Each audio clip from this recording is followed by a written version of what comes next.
Elias Thorne, investigative archivist for the Aegis Archives, believed his job was to confirm what did not exist. Level 9 was living proof of that conviction. Deep beneath downtown Washington, D.C., it was a cold maze of heavy reinforced concrete and ancient fluorescent lights that emitted a steady, chronic hum.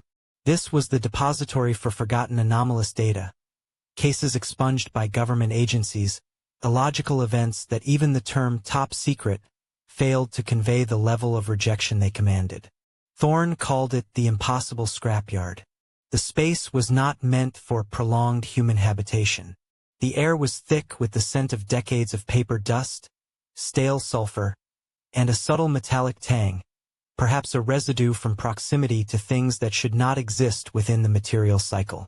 Thorne was hunched over, deep within aisle C56, a series of gray document boxes containing notes on systemic self-immolation cases from the 1980s and 1990s. He wore a heavy coat against the cold permeating the abrasive steel floor, noting details in his encrypted journal. He had been there for 12 hours. The anomaly appeared silently. Thorne was accustomed to solitude. But today, in the deepest corner of C56, next to a pile of crumbling files, he noticed a presence. It was Lilith, a young music student tasked with cataloging old recordings on Level 3, who had absolutely no reason to be in this restricted area.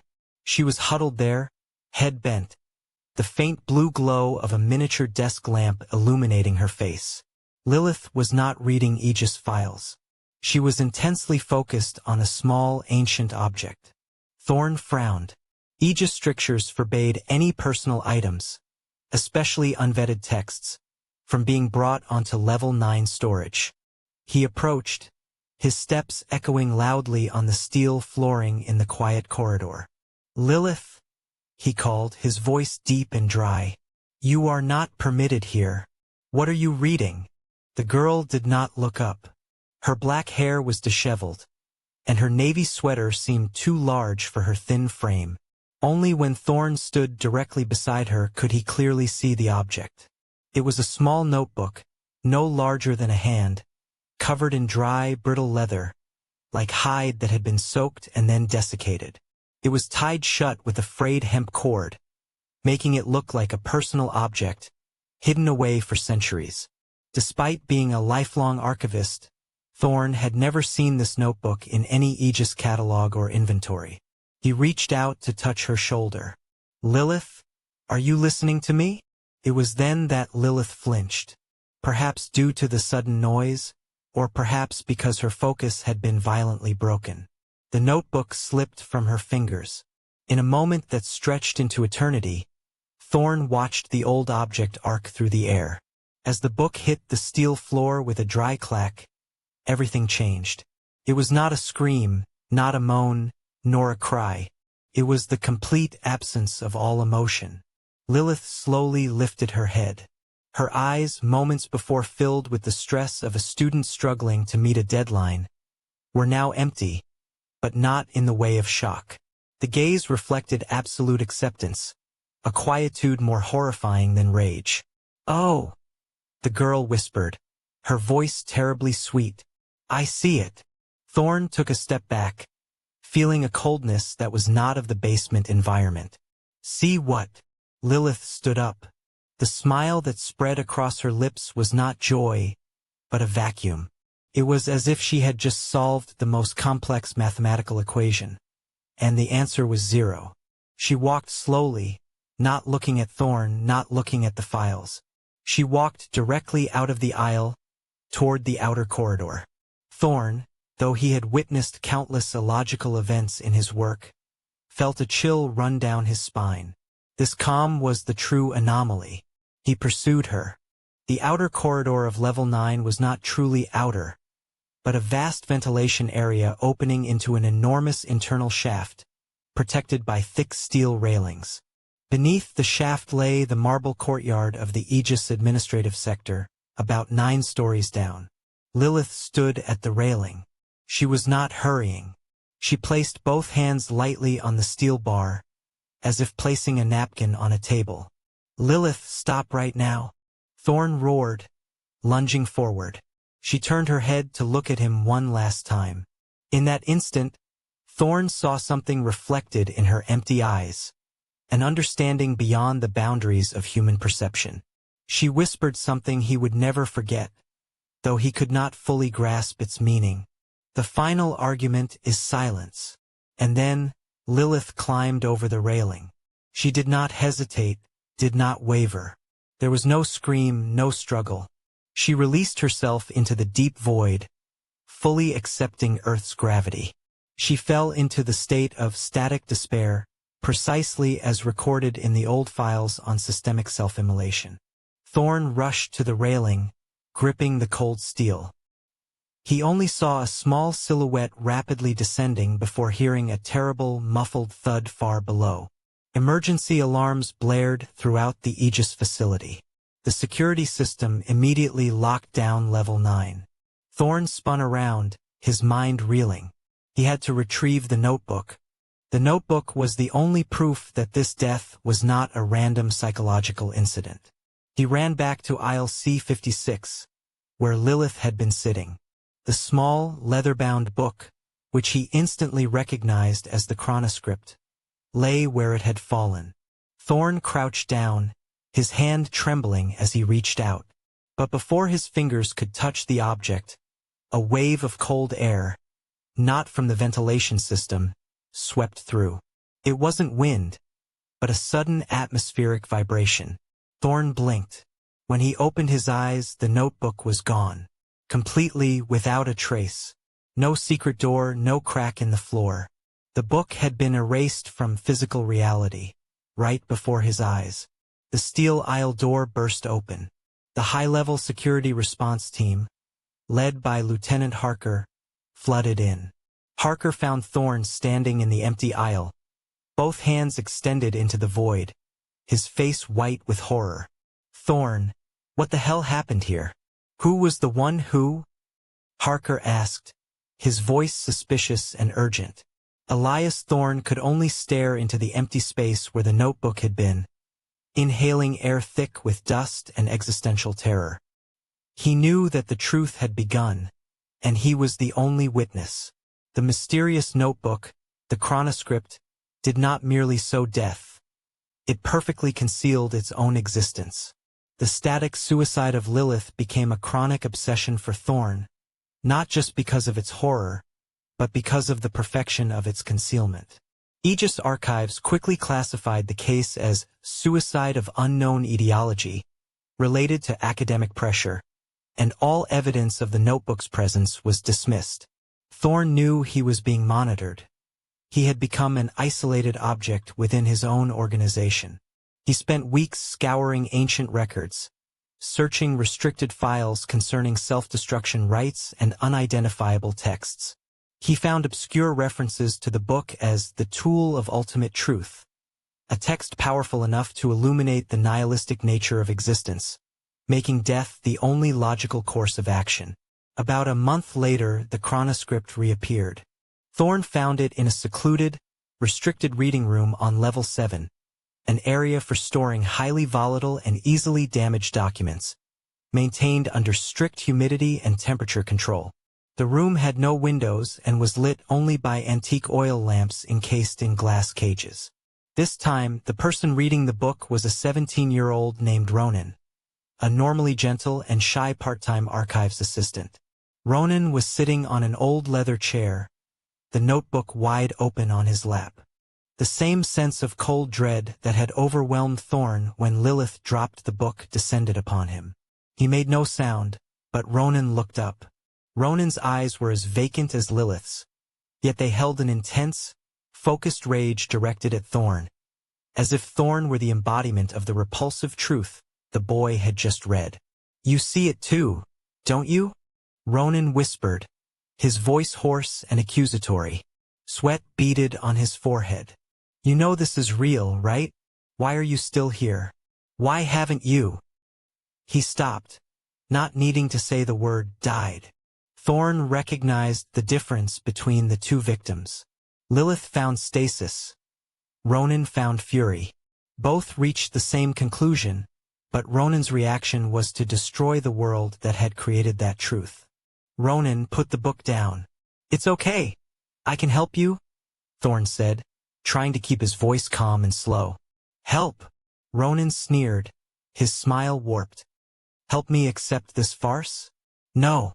Before Thorne could act, Ronan violently swept the nearby table, knocking over a lit preservation oil lamp. The oil instantly spread across the old wooden floor and ignited, a hungry flame leaping up to consume the corners of the room.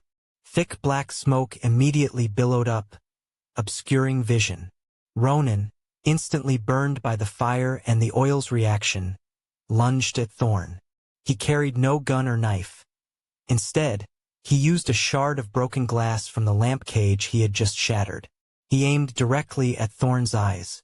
"If I have to see it, you have to see it too," Ronan screamed in his madness. A fierce struggle ensued amidst the dense smoke and burning file debris. Thorne, though larger, fought the desperate strength of a teenager consumed by frenzy. The glass shard tore across his cheek. He managed to subdue Ronan. Wrestling the boy to the floor, Ronan's painful and furious shouts muffled by the fire alarm and the sound of cracking timbers. Security forces quickly arrived but were hampered by the blaze. In the pandemonium of sirens, coughing, and the struggle between officers trying to extinguish the fire and restrain the convulsing Ronan, Thorne desperately searched for the Chronoscript. But like before, the notebook had vanished. In an instant, it had been withdrawn from the scene, leaving Thorne wounded, smoke-stained, standing over Ronan, who was being rushed away with severe burns and nervous shock, and millions of precious documents reduced to ash. He knew the book had chosen him as the sole witness to this destruction. Lacking credible witnesses, Ronan suffered third-degree burns and was in an unstable mental state. His testimony was worthless. He merely repeated ravings about truth and nothingness. The only remaining evidence was Elias Thorne, who had been present at both the death/suicide and the fire, and who had a history of working with anomalous data. Elias Thorne was arrested. Suspected of complicity in Lilith's death and the arson, he was detained pending psychological evaluation at a high-security government facility outside the Aegis Archives perimeter. Thorne was interrogated by a high-level psychological specialist from a shadowy government agency, a cold, charcoal-suited man named Dr. Valerius. Valerius was not interested in the events, but only in what Thorne knew. The interrogation room was soundproofed, containing only a metal table and 2 chairs. Valerius made no effort to offer Thorne a defense. Instead, he spoke in a steady, authoritative voice, stating that they, his secret agency, had been tracking anomalous cases related to the notebook for decades. "Thorne," Valerius said without blinking, "you saw it. Chose you. The issue isn't how it moves, but what it shows you." Valerius then performed an act that stopped Thorne's heart. He opened his digitally locked briefcase, placed carefully on the table. Inside, resting on black velvet, was the very notebook, the Chronoscript. Its brittle leather cover seemed to emit a faint, dark glow in the cold room. Valerius used white silk gloves to carefully lift the book. Thorne noticed that this time, the cover had been inscribed with an old Latin phrase, deeply etched into the leather, "Ultima ratio," the final argument. "We've tried to decipher it. We've tried to lock it away. Impossible. It appears when it wants," Valerius explained. "Now, let's see what it says about us." Dr. Valerius began to read. Thorne was forced to watch. Valerius's face changed horrifyingly, stage by stage, with every line he scanned. First was the cold focus of a scientist analyzing data. Then came fear, as his lips turned white. Next, disgust, as Valerius trembled and exhaled a sharp breath. And finally, a dry, choked laugh, joyless, full of total admission. "The farce," Valerius whispered, stopping his reading. He placed the notebook down delicately, as if it were breakable glass. A single silent tear rolled down Valerius's cheek, slicing through his professional coldness. He stood up, backing away from the table, muttering something about our errors and the pointlessness of this chase. Thorne watched in horror as Valerius raised his hand to his mouth. Valerius had concealed a cyanide capsule in his molars. Without warning, Valerius bit the capsule. The poison took effect almost instantly.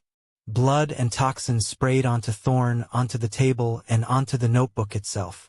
Valerius collapsed to the floor, dead immediately, his face frozen in a grimace of utter disgust. Elias Thorne was left alone in the small interrogation room, with a corpse and the notebook. Thorne, in complete panic, surged forward, snatched the blood-splattered notebook, and attempted to escape the interrogation room. He screamed, pounded on the steel door, trying to prove his innocence and the existence of the anomalous object. But he was quickly subdued by security forces using stun guns. The subsequent investigation was a thorough and meticulously staged cover-up. Police and government agencies intervened, declaring Dr. Valerius's death an in-process medical accident, an unexpected allergic reaction to a secret medication he was taking. All of Thorne's testimony regarding the notebook was dismissed as acute paranoia caused by stress.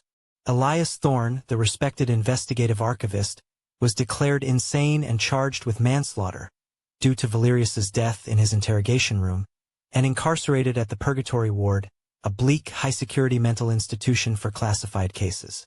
The Purgatory Ward was where living secrets were buried.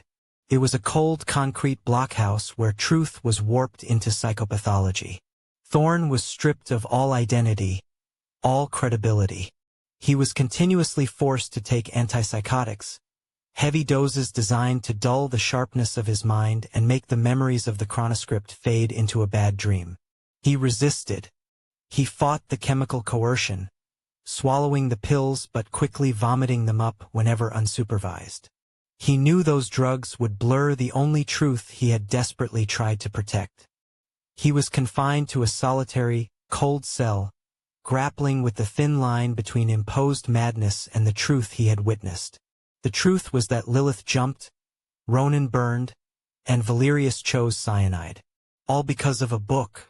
Thorne was in the Purgatory Ward, not because he was mad, but because he was the only one who had survived seeing the final argument. Several months later, Thorne had nearly accepted his fate, caged in this artificial insanity. He was weary, gaunt, and the scar on his cheek from Ronan was still distinct. One morning, as weak sunlight pierced the wire mesh of his cell window, the unbelievable happened. The mysterious notebook, the Chronoscript, reappeared, resting neatly on his pillow. It was no longer stained with Valerius's blood. It was clean, the leather cover dry and brittle, and the frayed hemp cord still held it tight. It must have been placed there overnight, in his securely locked cell, with no external breach. Thorne understood that the book was not merely an anomalous object. It was a conscious entity, and it had chosen him as either its vessel or its custodian. Thorne stared at the notebook for hours. He had seen its consequences. Lilith's quietude, Ronan's rage, Valerius's acceptance. Death. He did not want to commit suicide. He was an archivist. His job was to record, not conclude. So he attempted one final experiment.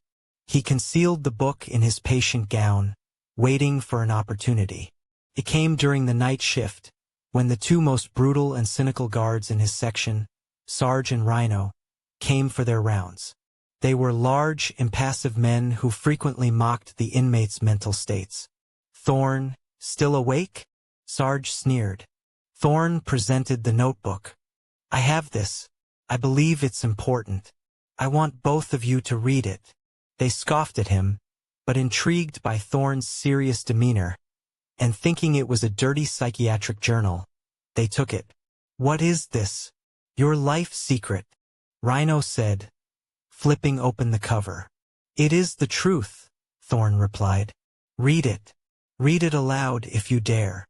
They took the notebook with them, laughing heartily. Thorne lay back on his cot, waiting.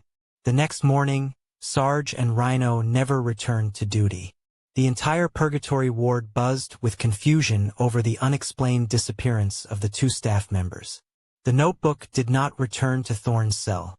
Hours later, the investigating team found the only evidence of their departure. Sarge and Rhino had left a single folded note on the duty desk in the surveillance room, written in Sarge's scrawling handwriting. The note simply read, "We saw our error. No punishment required. Only silence."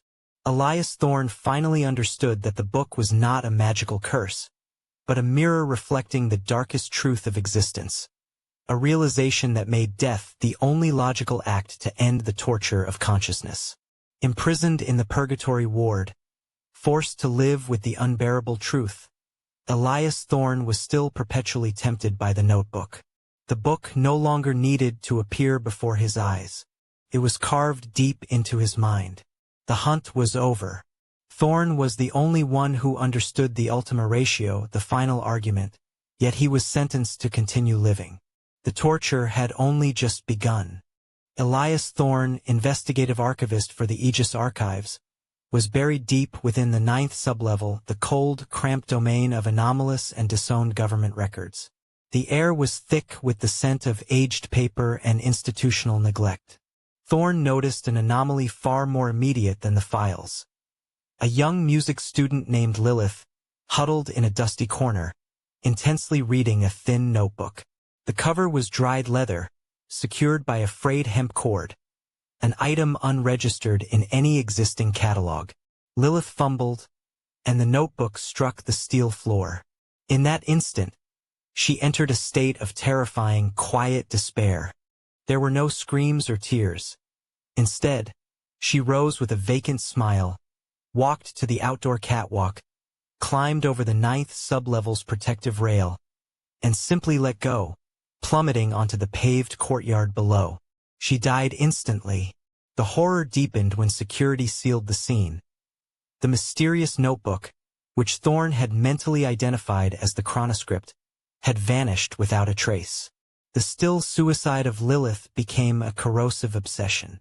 Thorne spent weeks trawling archaic notations, finding cryptic references to the book as the ultimate tool of self-evident truth, driving systematic self-erasure. About a month later, the Chronoscript reappeared.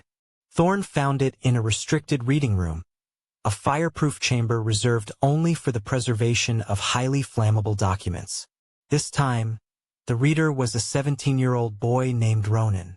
When Ronan looked up, his eyes held the same deadness as Lilith's, but his gaze was fueled by intense, searing rage directed at Thorne. "You see it too?" Ronan rasped. Before Thorne could react, Ronan overturned the oil lamps used for preservation and ignited the room with a discarded lighter. Burned and raving, Ronan lunged at Thorne, attempting to gouge out his eyes with a shard of shattered window glass. In the desperate struggle amidst the smoke and disintegrating records, Thorne subdued Ronan, only for the notebook to inexplicably disappear yet again. Lacking witnesses, and with the only corroborating evidence coming from a severely traumatized teenager, Elias Thorne was arrested. He was swiftly implicated in Lilith's death and the arson, transferred to a high-security holding facility for psychological evaluation. Thorne was interrogated by Dr. Valerius, a senior government psychologist from a covert agency. Valerius was uninterested in the events. He was only interested in what Thorne knew, claiming they had tracked anomalous incidents linked to the book for years. Valerius then opened his secured digital briefcase. Inside, resting on black velvet, was the Chronoscript, its cover embossed with the Latin inscription, Ultima Ratio, the final argument. Dr. Valerius began to read. His face morphed hideously. From initial cool focus to terror, revulsion, and finally a guttural, rattling laugh. A single tear tracked down Valerius's cheek. He stood, whispering something about our failures, pulled a cyanide capsule hidden in his molar, and committed immediate suicide. Blood and toxins sprayed onto Thorne, leaving him alone in the interrogation room with the corpse and the book. Thorne, utterly panicked, snatched the book and attempted escape, but he was quickly overwhelmed and knocked unconscious by security forces. The subsequent investigation was a perfect cover-up. Police and government agencies ruled Valerius's death a medical accident during interrogation, and flatly denied the existence of any mysterious notebook. Elias Thorne was deemed insane and charged with manslaughter due to Valerius dying in his presence, resulting in his committal to the Purgatory Ward, a bleak psychiatric institution reserved for high-security cases. He was subjected to continuous doses of antipsychotic medication, which he fought relentlessly, knowing they would dim the only ability he had left, the capacity to rationalize the truth he was struggling to preserve. Stripped of identity and credibility, Thorne was confined to a cold, single cell, wrestling with the fine line between the imposed madness and the truth he had witnessed. Months later, just as Thorne began to accept his fate within the shackles of delirium, the impossible happened. The Chronoscript reappeared, resting neatly on his pillow. Thorne understood the book had chosen him as its vessel or its warden. Refusing self-destruction, he attempted a final, desperate test. He offered the book to Sarge and Rhino, the two most brutal and cynical orderlies on his ward. They scoffed, but curiosity prevailed, and they read it. The next morning, Sarge and Rhino never returned to work. They left only a folded note on the duty desk, stating simply, "We have seen our failure. No need for punishment. Only silence."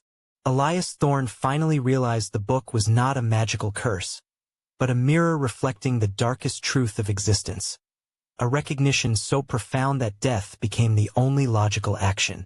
Imprisoned in the Purgatory Ward, forced to live with an unbearable clarity, Elias Thorne was continually tempted by the artifact.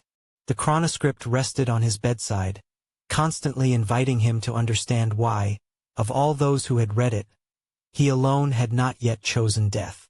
The hunt was over, but the torture had just begun.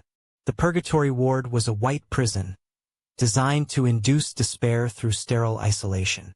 The thick concrete walls, the unrelenting glare of fluorescent lights, and the static sound emanating from the ventilation system resembled the death rattle of a massive, dying machine. Following the abrupt departure of Sarge and Rhino, Thorne was transferred to maximum isolation, a room devoid of furniture save for a fixed steel bed and a toilet. Thorne's life became a ceaseless chemical warfare. They injected him with high doses of Haldol and risperidone, designed to annihilate coherent thought. In the early days he battled drug-induced neurological chaos, his mind a stretched reel of old tape, the data of the Aegis archives, Lilith's fall, Ronan's fire, and Valerius's wild laugh all dancing in a confusing mess. However, Thorne developed a cruel discipline. He was an archivist, and truth was meant to be sorted. Whenever the medication began to take hold, he grasped the Chronoscript. The book remained unchanged. Dried leather, the single Latin phrase, ULTIMA RATIO. He did not dare open it to read, for he understood. Reading was the acceptance of the final argument. The power of the book lay not in its words, but in the reader's commitment to them. Thorne began to use the book as a mental calibration tool. He touched the cover, using its rigidity and texture to anchor himself to reality. By focusing on the scattered memories of Valerius and the documents he had read about the artifact, he meticulously tried to rebuild a solid wall against the pharmaceutical chaos. "Why didn't I die?" he asked himself thousands of times. "Why am I alive, when I have seen it, touched it?" The answer echoed in the cell's silence. Asterisk, because you are the record keeper. Death is deletion. Life is maintenance, however agonizing. Asterisk. The stillness was broken in Thorne's 4th month of incarceration. The heavy steel door hissed open, and a woman entered. Dr. Eris was nothing like Valerius. Valerius had been old, burdened, and mysterious. Eris was young, sharp, with tightly pinned hair and a laboratory coat of clinical, sterile perfection. She carried the scent of disinfectant and the corrosive efficiency of someone dedicated solely to the system. "Elias Thorne," she said, her voice cool and precise, devoid of pity. "I am Dr. Eris. I have taken over your file from Dr. Valerius." Thorne, wearing a loose hospital gown, simply stared at her, the notebook resting carefully beside him. "Valerius committed suicide," Thorne replied in a raspy voice, fighting a medication tremor. "A medical accident," Eris instantly corrected, as if reading from an internal memo. "An unfortunate result of overexposure to stress. He worked too long with anomalous objects, leading to lapses in judgment concerning his own dosage." Eris placed a secured digital briefcase on the metal table. She wasn't interested in Thorne's insanity. She was interested in the artifact. "That book," Eris pointed to the Chronoscript. "It is not yours, Thorne. It is government property. Or rather, it is a form of data that we need to understand in order to control the chain reaction it induces." "You cannot control the truth, Doctor," Thorne whispered. "Truth can only be archived, and when it is too large, it destroys the archivist." Eris scoffed. "Valerius believed in mythology. He saw truth as a curse. I conversely see it as a physical variable. You have survived at least 4 instances of physical contact with the book, Thorne." Ronan was feral rage. Lilith was quiet despair. Valerius was absolute rejection. "What are you?" "I am a confined archivist," Thorne responded. Eris moved closer, her eyes scanning the notebook. "My colleagues have tried to contain this book in numerous ways, you know. Locked away, buried, even attempted incineration, unsuccessfully. Yet it always returns to the point of contact. It doesn't choose the reader, Thorne. It chooses the container." In the subsequent weeks, Eris employed a new tactic. She stopped interrogating him about the book and focused on his past at the Aegis archives. She supplied him with heavily redacted copies of old case reports, calling it cognitive therapy. This was a test. Could he sort and analyze information even under heavy sedation? Thorne, driven by professional instinct, began taking notes, sometimes on the back cover of the Chronoscript with a pencil he'd secretly acquired, sometimes just in his head. Eris wanted to test his archival capacity. But Thorne was performing an act of counter-archiving. He noticed the gaps in Eris's reports, the familiar patterns of high-level cover-up, reclassified material, witnesses labeled, psychotic episodes, vanished artifacts. He looked at what was missing from the record, not what was present. One morning, Eris brought a particularly thick file on sensitive item containment methodologies. While Eris monitored Thorne's vital signs, he skimmed a faded schematic diagram. It showed an underground network connecting various high-security facilities. Thorne saw an identifier code, AA09PR. A09 the Aegis Archives 9th sublevel. PR Purgatory Ward. A chill ran down Thorne's spine, not from the drugs or despair, but from sheer clarity. The Purgatory Ward was not merely a prison for the insane. It was an extension of the 9th sublevel. It was where they stored the people who were too dangerous to release, those who had absorbed the undeniable truths. They had turned him into a living file, a containment vessel for Ultima Ratio and its inherent truth. Dr. Eris wanted the book, but she truly wanted Thorne, the only known entity capable of surviving and housing it. "You look animated, Thorne," Eris said skeptically. Thorne looked at the notebook, then at Eris. "You are mistaken, Doctor. I am not the container. I am the safe." Thorne realized that if he was the safe, the Chronoscript was the key. He had tested it on Sarge and Rhino, and they had found the final argument. He had to reverse the process. He needed to use the book's power to unlock, not to terminate. That night, under the buzzing fluorescent lights, Thorne held the notebook, but this time he did not look at the pages. He focused on the frayed hemp cord tied around the cover. This was an archived object, not a curse. It had been delivered to the purgatory ward, and it had chosen to rest on his pillow. He began to read the book, but only backwards. He recalled Valerius reading it, his face transforming from revulsion to the hacking laugh. What had Valerius seen? Our failures. Thorne opened the book, focusing on the ink blots and creases on the first page. He tried to detach himself from the terrifying content, viewing it as an ancient text, a tablet of human failings. He had seen the truth. Existence was meaningless, grandeur was an illusion, and all would be forgotten. But if that was the ultimate truth, why was he still there? Suddenly, a thought flared. The ultimate truth revealed by the book was not about the cosmos, but about humanity. It was the truth that we cannot bear self-recognition of our own cruelty, our indifference, and our terrible actions. Lilith, Ronan, Valerius, they all saw the truth of themselves in that world and could not bear it. Thorne had spent his life archiving the records of horrible deeds. He was accustomed to the darkness. Thorne turned a page, and for the first time, he read a sentence that did not make him want to die. Truth is a weapon, but not everyone knows how to load it. No longer a passive archivist, Elias Thorne resolved that he would become a weapon. He had to escape the purgatory ward, built to bury the truth he now held, and bring the final argument back into the world, not to destroy himself, but to force his captors to face their own failures. Elias Thorne navigated the chilled, cramped aisles of the Aegis Archive's 9th floor, a realm reserved for the anomalous files even the government wished to deny. He was an investigative archivist, but today he was just a ghost among forgotten history. The anomaly wasn't the files.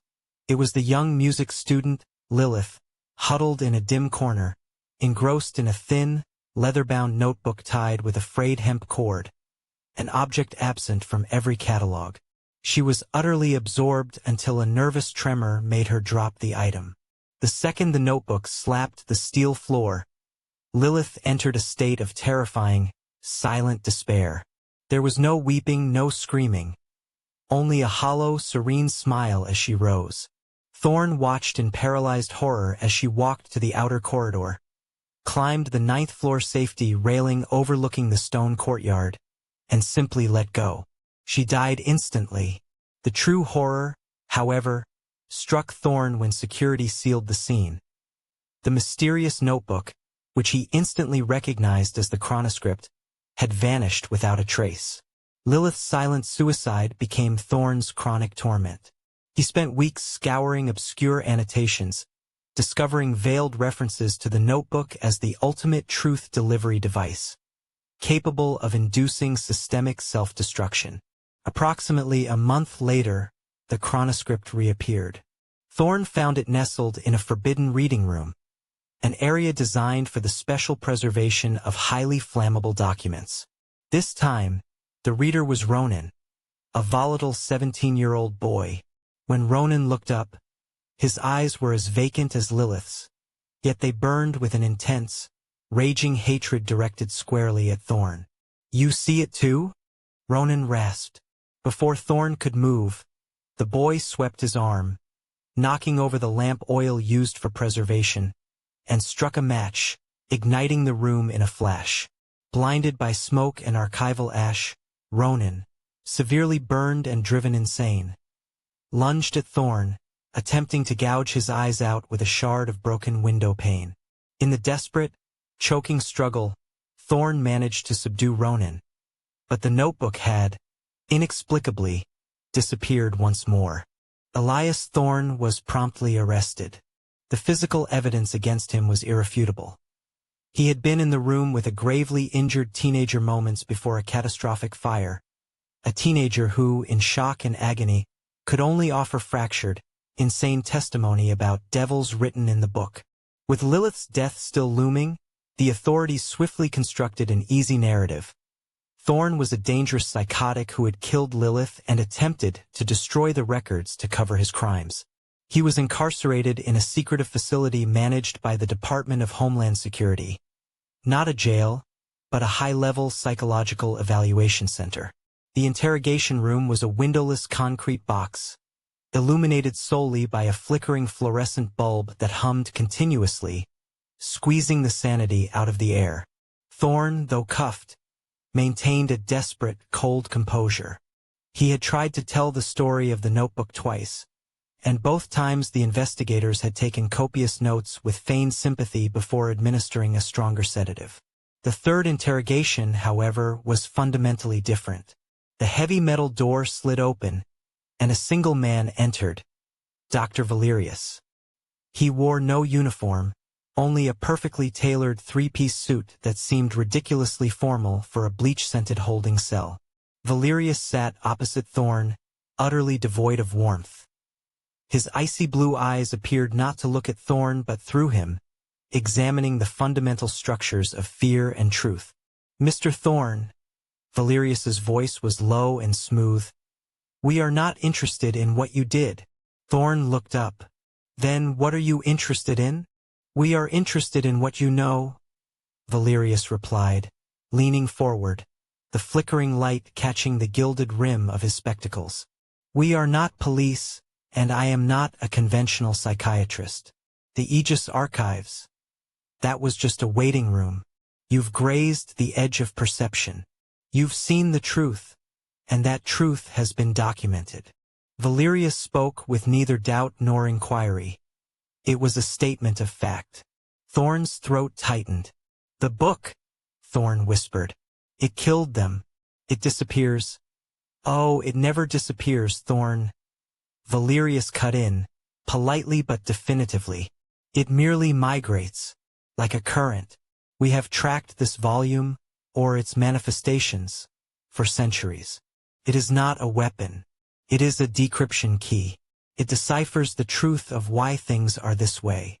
Valerius settled back, letting the information sink in. Lilith sought release. Ronan sought retribution. Both found them within those pages. "Now let's see what you find, Thorne. Because, somehow, you are still alive." He reached down and retrieved a carefully placed, digitally locked briefcase from beneath his chair. The sharp click of the mechanism echoed in the silence. When Valerius opened the case, a strange light seemed to emanate from the contents, though it was merely the fluorescence reflecting off the black velvet lining. Lying on the velvet was a small notebook. Unmistakable. The dry leather cover, the frayed hemp cord. The Chronoscript. Thorne gasped. This was the final confirmation he needed. He wasn't mad. The artifact was real, and these people controlled it. Valerius used a white-gloved finger to gently flip the leather cover. On the inside, instead of a title page, was a single Latin inscription, deeply carved, almost heat-stamped with cold authority. "Ultima ratio, the final argument," Valerius murmured, translating. "The ultimate reason to end things. The ultimate reason to exist or not to exist." Valerius placed the book on the table between them. "We typically don't allow anyone to read it without years of psychological preparation. But Mr. Thorne, you've had 2 exposures and are still breathing. You are a valuable variable. But before we decide whether to contain you or eliminate you, I need to know the depth of the chasm." Valerius did not hand the book to Thorne. Instead, he began to read it himself. Without preface or ceremony, Valerius opened the book. Midway, to a page marked with a silver clip, and his eyes began to glide over the dense, handwritten characters. Initially, Valerius's face remained one of perfect clinical professionalism. He was simply a scientist observing data. Yet, after 10 seconds, a subtle shift occurred. First, a fleeting crease between his brows, puzzlement. Then, his eyebrows rose slightly in disbelief, like a man realizing the law of gravity was a cruel joke. Thorne watched in deadly silence.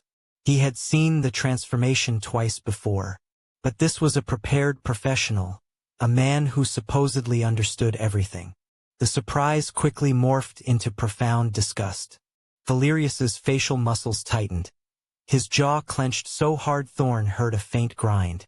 A cold sweat began to bead on his forehead, dampening his precisely groomed hair. He never turned his head.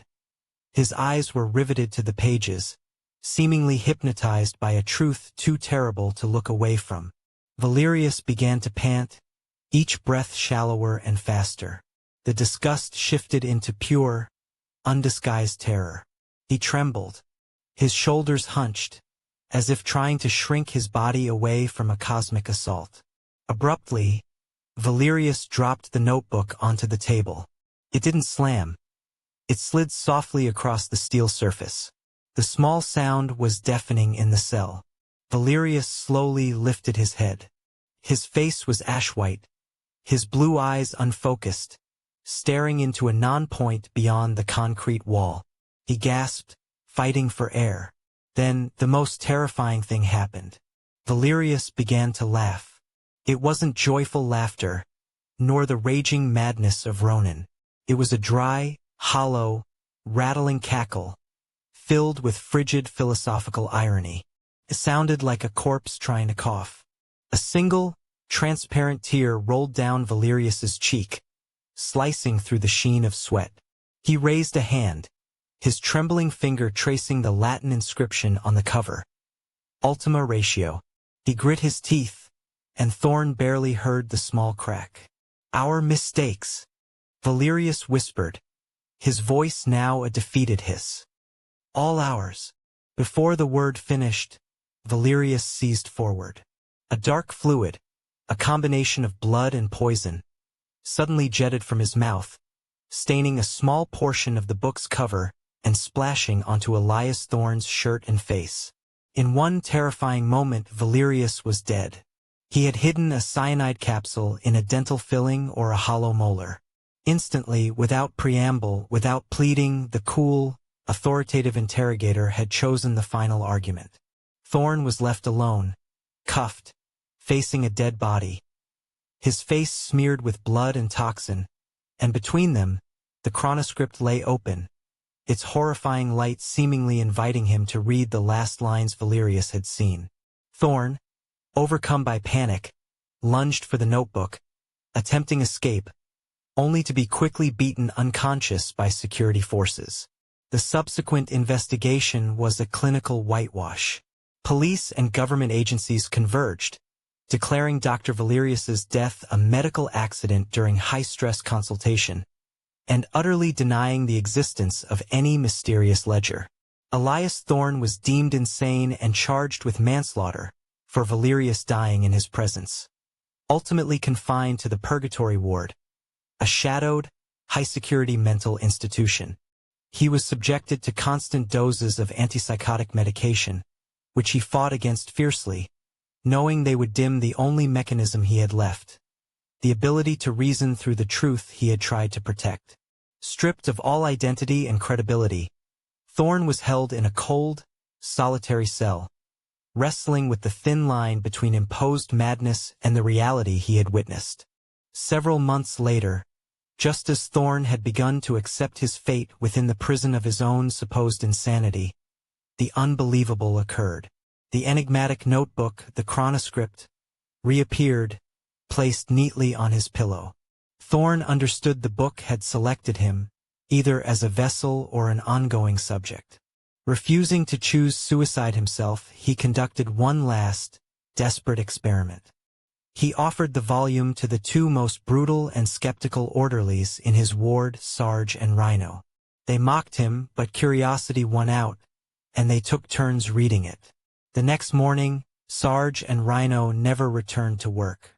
They left only a folded note on the duty station desk, which read simply, "We saw our mistakes. No punishment required. Only silence." Elias Thorne finally understood the book was not a magical curse, but a mirror reflecting the darkest truth of existence, a recognition that made death the only logical act. Confined to purgatory ward, forced to live with the unbearable truth, Elias Thorne was eternally tempted by the volume. It rested on his bedside table, forever inviting him to discover why, of all who had gazed upon its pages, he was the only one who had not yet chosen to die. The hunt was over, but the torture had only just begun. Elias Thorne, investigative archivist for the Aegis Archives, was deep within the frigid confines of Sublevel 9, the storage area reserved for anomaly files even the government wished to disown. The space was tight, cold, and packed with forgotten horrors. He noted the anomaly not on a shelf, but huddled in a dark corner. Lilith, a young music student, absorbed in a slender notebook. The brittle leather cover, bound with frayed twine, was unmistakable, an item completely absent from any archive manifest. Lilith inadvertently dropped the book. The moment it struck the steel floor, she collapsed into a terrifying state of static despair. There were no tears, no screams. Instead, she rose with a vacant smile, walked to the outdoor corridor, and, to Thorne's horror, effortlessly climbed the railing of the 9th floor, looking down upon the paved courtyard. She released her grip and fell instantly to her death. Most terrifyingly, by the time security sealed the scene, the mysterious notebook, which Thorne now identified as the Chronoscript, had vanished without a trace. The silent suicide of Lilith became a chronic obsession for Thorne. He spent weeks scavenging obscure ancient records, unearthing cryptic documents that referenced the notebook as an ultimate truth engine, leading to systematic self-destruction. About a month later, the Chronoscript resurfaced. Thorne found it in a forbidden reading room, the area dedicated to highly flammable archives requiring special preservation. This time, the reader was a 17-year-old boy named Ronan.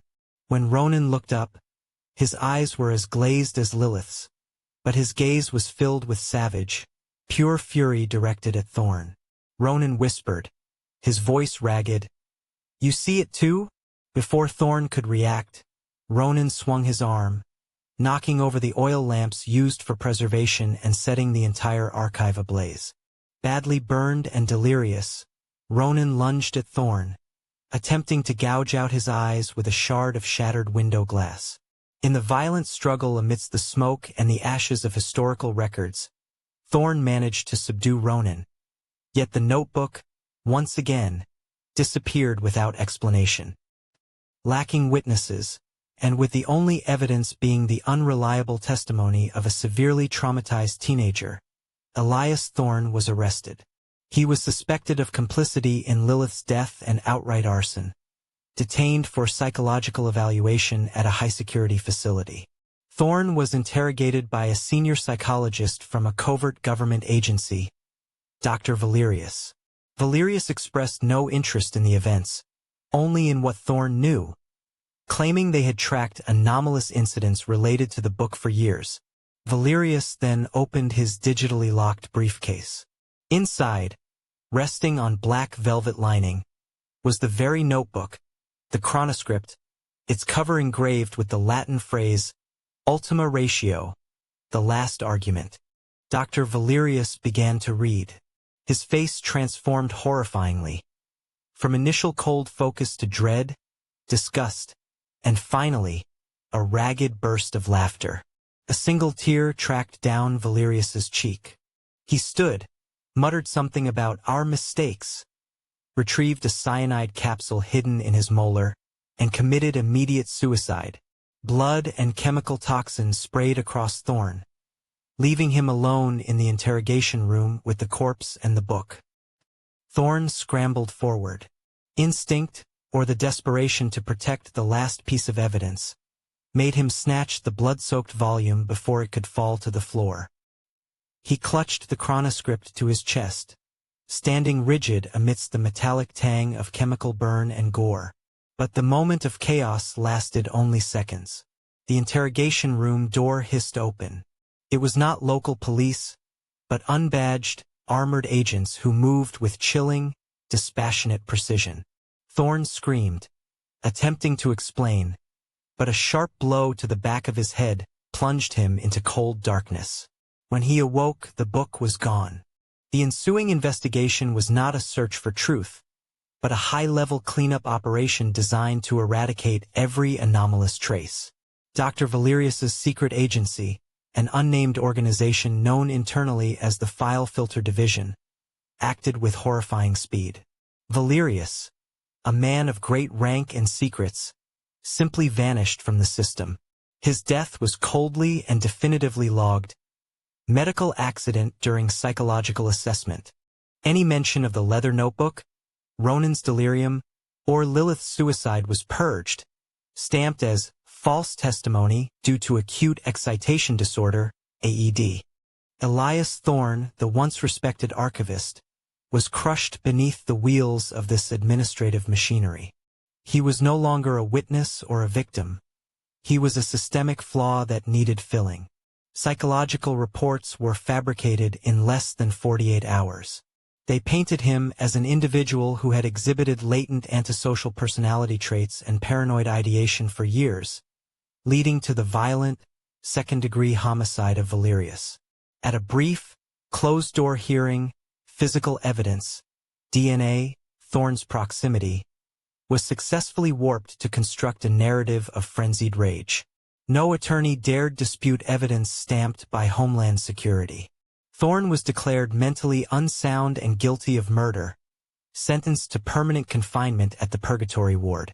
The Purgatory Ward, a maximum security mental facility, was not built for healing but for isolation and neutralization, a place for individuals the state or society could not control through normal jurisprudence.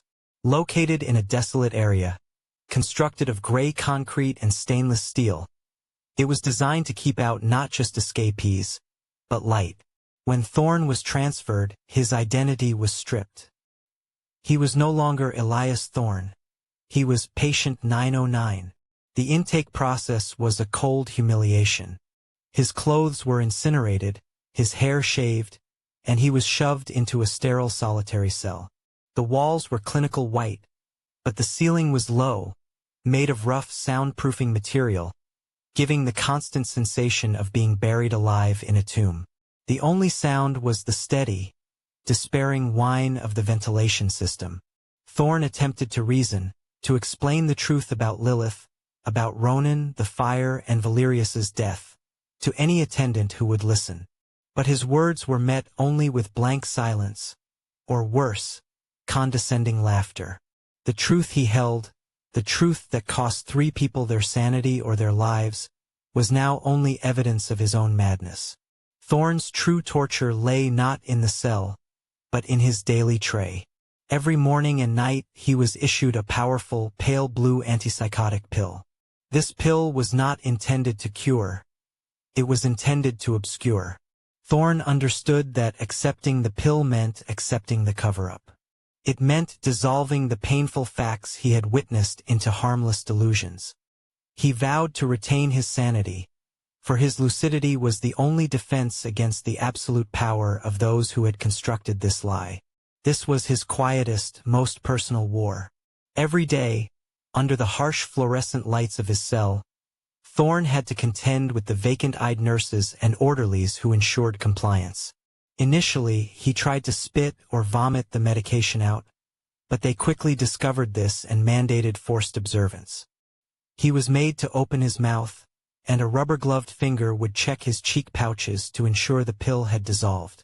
Sometimes he compressed the pill beneath his tongue, waiting for a short window to expel it after the nurse left, but it almost always dissolved too soon. The side effects of the heavy dosages began to rack Thorne. He suffered severe shaking, akathisia. His mind grew sluggish, and the memories, Lilith's horrified face, Ronan's rage, Valerius's insane laughter, grew faint, distant, like degraded film reels. He began to doubt himself. Was it all imagined? Was I truly mad? But through the haze and the tremors, Thorne always found one anchor. The Latin phrase ultima ratio, the last argument. That truth was too terrible, too naked, for the drugs to fully erase. He fought minute by minute, milligram by milligram, against the chemical assault on his will. He knew that the imposed madness was battling the unbearable truth he had seen. And in the purgatory ward, the system's goal was simple: to force him to accept that madness was the only option. Months later, just as Thorne was nearing acceptance of his chemically induced incarceration, the impossible happened.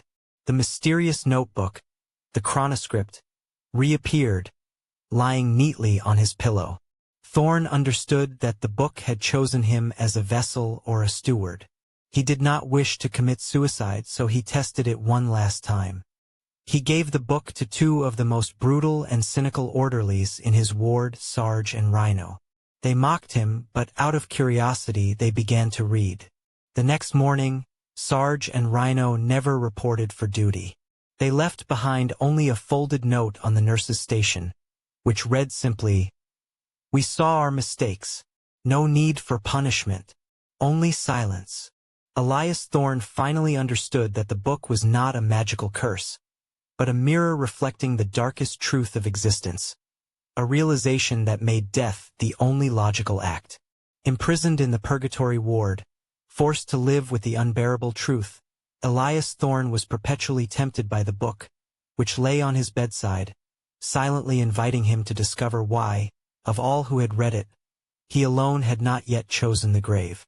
The hunt was over, but the torture had only just begun.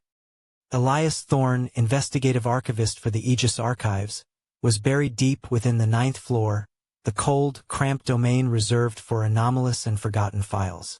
It was a space heavy with boxed documents the government preferred to deny ever existed. Thorne noticed an anomaly of a different kind.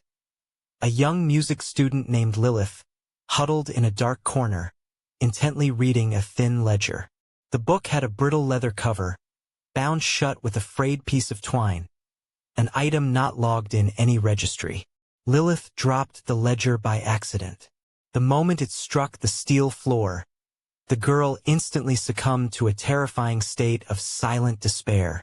There were no tears, no screams. Instead, she rose with an empty smile, walked onto the outer catwalk, climbed over the protective railing of the 9th story, and simply stepped off into the void above the stone courtyard. She died instantly. The most horrifying detail for Thorne was that when security cordoned off the scene, the mysterious ledger, which he identified in his mind as the Chronoscript, had vanished without a trace.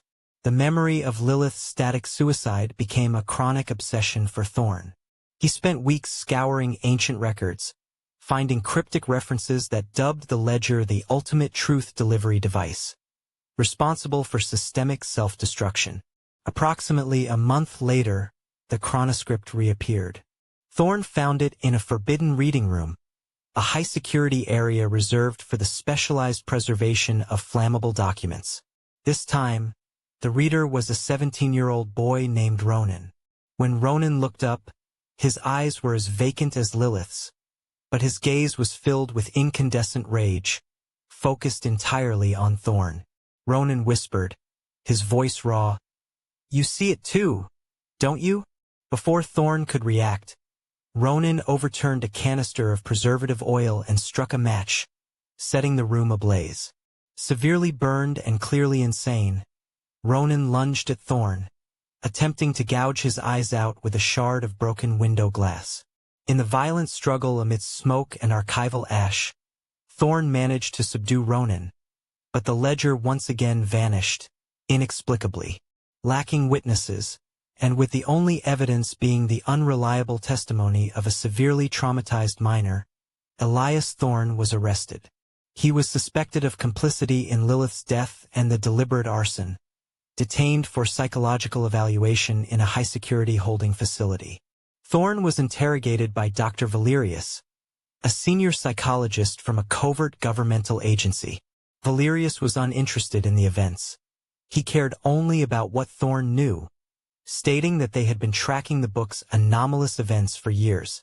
Valerius then opened his digitally locked briefcase. Inside, resting on black velvet, was the handwriting ledger, the Chronoscript, its cover embossed with the Latin phrase, ULTIMA RATIO, the final argument. Dr. Valerius began to read. His face transformed in horror, from cold, clinical concentration to fear, disgust, and finally, a guttural laugh. A silent tear tracked down Valerius's cheek. He stood, whispered something about our shared error, pulled a cyanide capsule concealed in his molar, and committed immediate suicide. Blood and poison splattered across Thorne, leaving him alone in the interrogation room with the corpse and the ledger. Thorne, in utter panic, snatched the ledger and tried to escape, but he was quickly subdued by security forces. The subsequent investigation was a total cover-up. Police and government agencies declared Dr. Valerius's death an interrogation room medical accident, and categorically denied the existence of any mysterious ledger. Elias Thorne was convicted as insane and charged with manslaughter, due to Valerius dying while in his custody, sentenced to confinement at the Purgatory Ward, a bleak, high-security psychiatric institution. He was subjected to continuous antipsychotic medication, which he resisted, knowing it would dull the only ability he had left, the capacity to rationalize the truth he was struggling to protect. Stripped of his identity and credibility, Thorne was confined to a single, cold cell, grappling with the thin distinction between imposed madness and the reality he had witnessed. The Purgatory Ward was a prison disguised as a cure, where every truth was categorized as delusion and every cry for help was a symptom of illness. Thorne had been there for months, sealed in cold steel cell 17. The daily dosage of sedatives the nurses pumped into him each morning was enough to pacify an elephant. He fought it, crushing the dispensed pills between his teeth or feigning swallowing. He had to keep his mind sharp, because his sanity was the only remaining evidence of the truth. On one dreary afternoon, after a particularly heavy drugging session that left everything blurry and his internal monologue a muffled hiss, Thorne woke up. His head throbbed, but a cold, familiar sensation cut through the chemical haze. Resting neatly on his coarse pillow, where only his head should have been, lay the Chronoscript. It was no hallucination. He could smell the stale leather, the sulfur, and the burnt ash, a sickening combination that recalled the fire and Valerius's death. The book seemed to have bypassed every security measure, every search, every observation. It had chosen to be there, or perhaps it had been drawn back to the only living consciousness that still fought its influence. Thorne picked it up. The familiar feel of the dry leather cover, the cold etching of Ultima Ratio, sent a shiver down his spine. The book had returned to finish its work, to invite him onto the path everyone else had chosen. Oblivion. But he could not die. If he died, the truth would die with him, buried under the label of homicidal psychopath. As an archivist, his sacred duty was to preserve the record. If this book was the ultimate record of existence, he had to find a way to have it documented, even if only within his mind. Thorne decided to run an experiment. He needed to confirm the mechanism of the book. It wasn't magic or a curse, but a transmission tool. What did it transmit? He thought of the two most brutal ward officers at Purgatory, Sarge and Rhino. Sarge was a large, bald man whose dead eyes held endless boredom and contempt for his charges. Rhino, the younger guard, had a penchant for unnecessary violence, enjoying the fear in the inmates' eyes.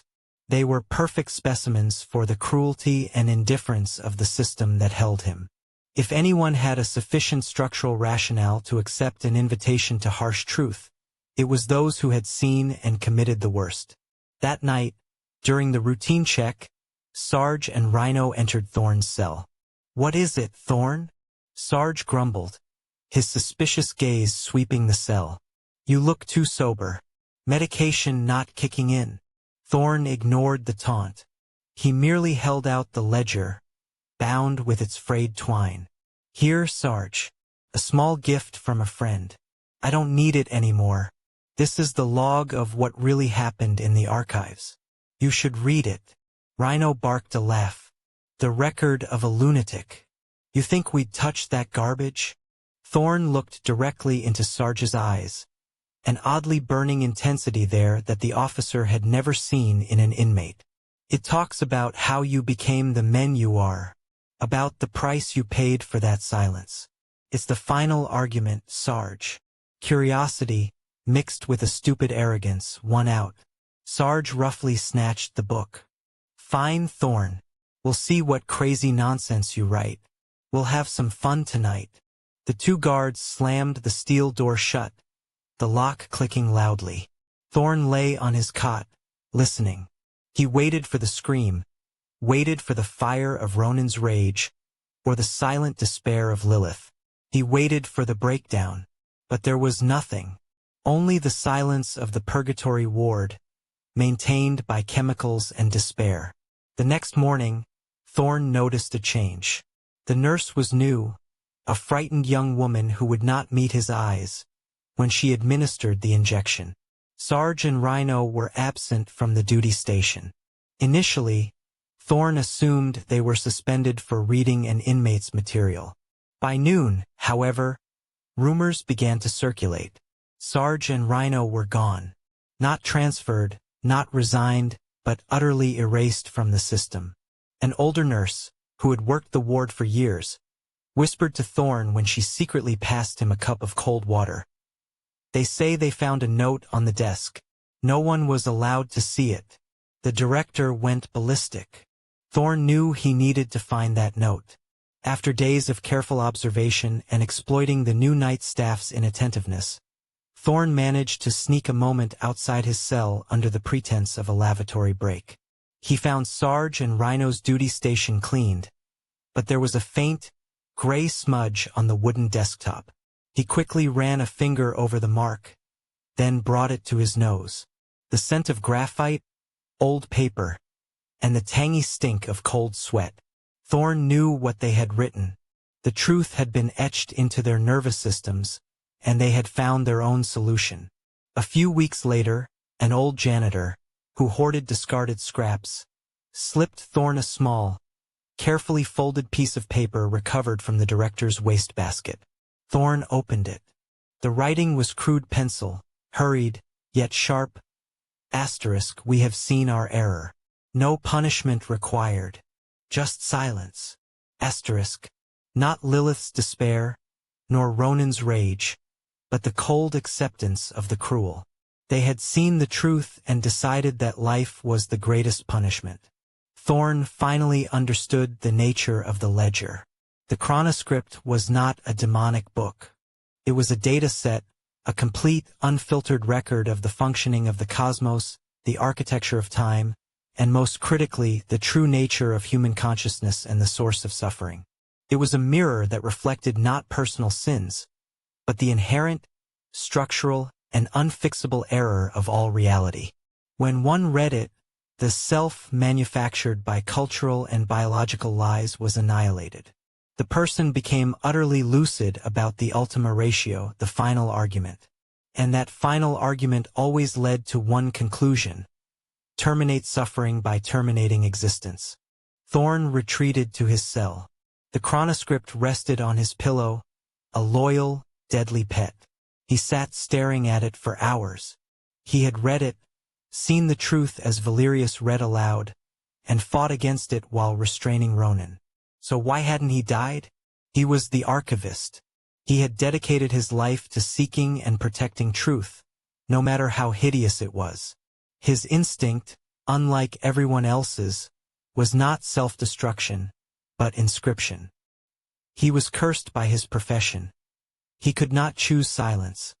He had to survive to keep the record. The book had not left him. It knew that for Elias Thorne, death would be release, a victory of the truth. But the Chronoscript had sentenced him to a far more terrible punishment than death. Thorne was trapped in the purgatory ward, invalidated as insane by the system, forced to continue living in a world of lies, while his mind was filled with the unbearable, ultimate truth. He had to live, stay lucid, and carry the burden of the knowledge that had killed all others. The book lay there, half open, tempting him every day, every hour. It was the eternal temptation. Release was always just one careful read away. But if he succumbed, he would lose. Elias Thorne, the man who knew the terrible truth of the universe, was sentenced to survival. The hunt was over. The torment was only just beginning. He was now the living archive of the final argument.